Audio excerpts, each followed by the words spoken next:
So like everybody with ankylosing spondylitis, I had a mishap. I crashed. We call them extreme flare-ups. I felt the pain coming on. I felt the waves of pain. I should have listened.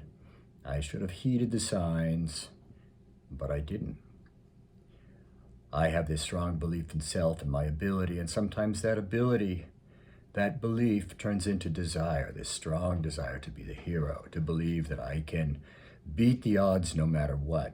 And instead of settling down and looking at things as they really were, I pushed on. Until finally it was too late. I couldn't turn my back on it anymore. I had to face it. I had to face what was happening, and I collapsed. And so for the last 2 days, I can't walk without assistance. I can't breathe without pain. I'm exhausted. As those of you know who have ankylosing, you get really, really tired during flare-ups, and you just want to stay in bed. So I alternate between bed and seated posture and try to get a little bit of movement in so I'm not totally immobile. As a kid, I used to stare at this film of galloping Gertie collapsing in the Tacoma Narrows in Washington State.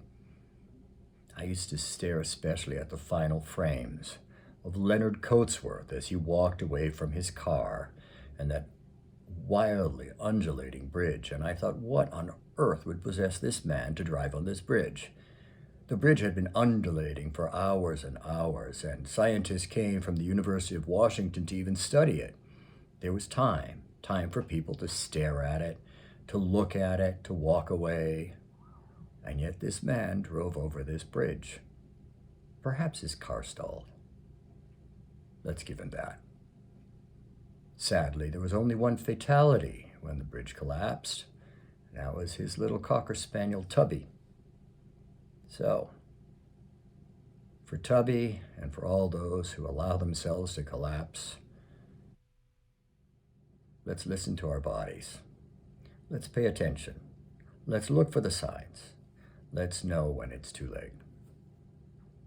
Peace and all good, my friend.